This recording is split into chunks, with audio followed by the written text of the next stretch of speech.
Once upon a time, listen close this time because you would want to hear every bit of this story. Dara snatched the last fairy light off a dusty shelf with one hand and checked her phone with the other. The post was glowing like a small sun. Before and after pictures, promises, and a line that made her chest jump. 80% off. Models wanted. It shouted. Her thumbs trembled. Girl, which one? Her roommate Tola called from the bunk. You look like someone who just found a secret bag of money, she said. Dara did not answer. She stared. She was a student, yes. Textbook and pile of books. Deadline like small stubs, but she also ran a tiny side hustle that paid for her bills in her school. She sold aesthetic room decor to students like her, like soft fairy light, posters with the right quotes, tiny plate or pot that fit for study table. But her brand was small and honest. Her customers were only students who wanted their dorm to feel like living poem. Dara hustled between lecture and late night parking, wrapping each other like it mattered because it really did. But Dara wanted more than pretty rooms. He wanted a new kind of notice. On campus, people followed people. The students who have cult figures and perfect photos make more sale, got invited for big gig and parties, and their DMs were filled with offers. Dara saw how shapes and follows open door she could only lock on. She told herself a new look would give you more followers. And more followers would mean more sales. More sales would mean an easy life, tuition paid, extra book spots, nice food to buy when she was tired. Her friend Ife was different. Ife was the kind who always smelled like soap and slow decision. When Ife said something, it sounded like her grandmother had spoken. Dara, Ife would say, quick shine often hide cracks. Don't give your life to anyone who call it practice. Dara laughed then. I went back to pack a bundle of fairy light for a girl in Block C. She told Ife, I need to be seen. I will change things. Just one move. She said it like it was math. One move, many songs. That night, when the hostess slept and the corridor hummed with mosquito fan, Dara scrolled deeper into the page. The sun-scrubbed clinic looked like a dream. The post had smiley faces, a polished logo, and the word grand opening. 80% off, models wanted, limit slots remaining. A comment said, I did it, my life changed. 80%. Dara's mind had already worked to the money she does not have. The full price was a mountain. With the discount, it looked like a hill. She counted her small saving, the money from her decor sales, and the coins from her last week pop-up. She did not have enough money. So, she went to the Student Union Microfinance office and took a small loan. Just 20% left to pay. The loan officer stamped her paper with a smile that did not know the story she carried.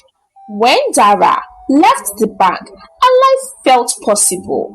The corridor light, the poster from the weekend party, the smell of instant noodles, everything turned like a film ready to be addicted.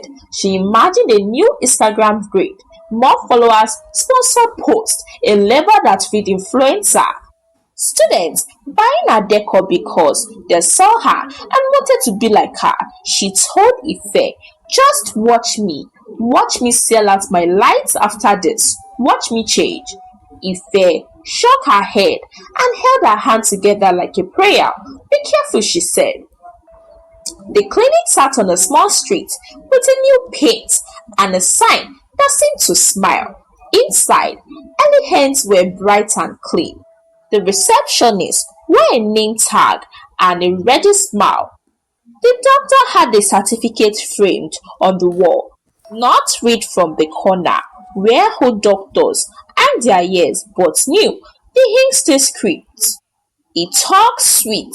We train with model, he said. We are building a team.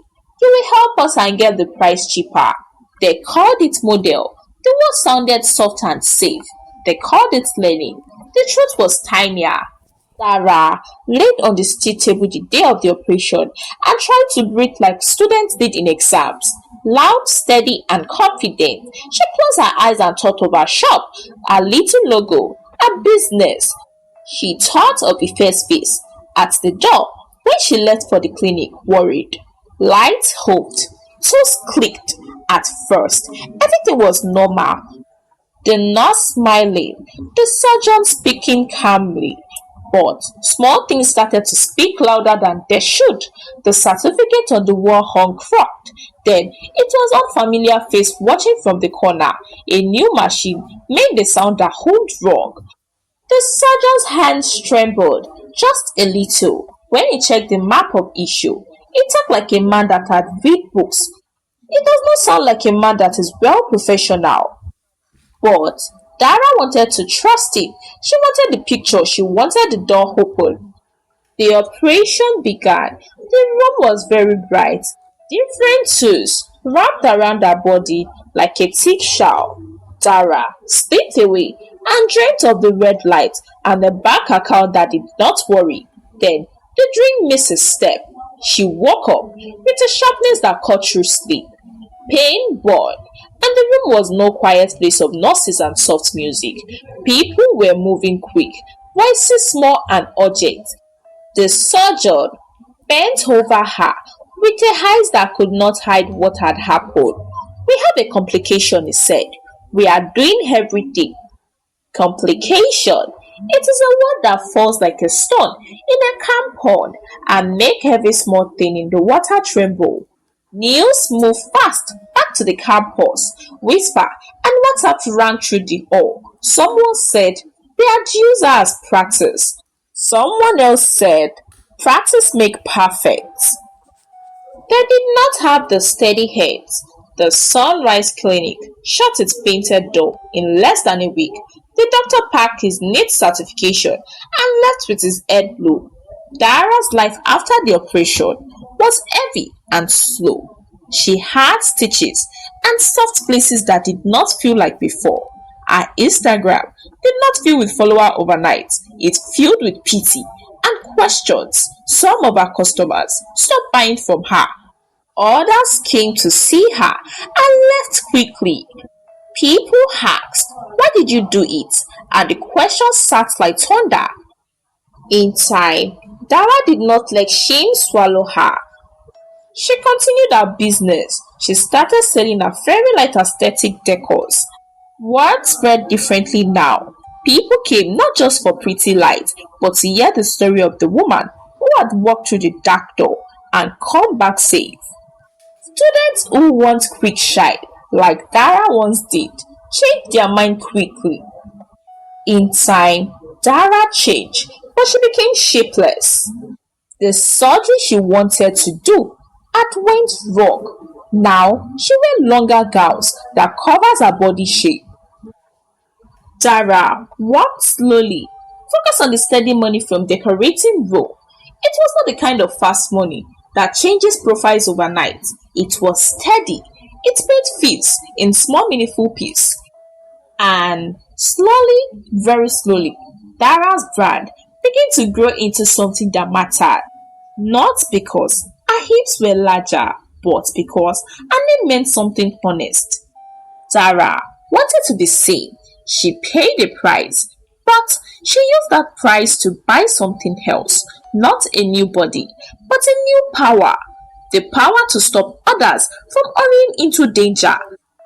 Our shop sold light that makes small rooms gentle, and our words make many young hands slow down. So, when the phone glows with a post that remembers the moon for a small prize, remember Dara in her dorm with the fairy light in one hand and the loan paper in the other. Ask who would carry the cost if things go wrong. And that, my listeners, is the tale. Stay careful. Tell others. Keep the light soft and keep your life safer than any quick shine. This is the end of the story. If you enjoyed the story to the end, please do not forget to like the story. Share with me in the comments your thoughts about the story. And please do not forget to support your girl by subscribing to this channel for more interesting stories. See you next time. Bye bye.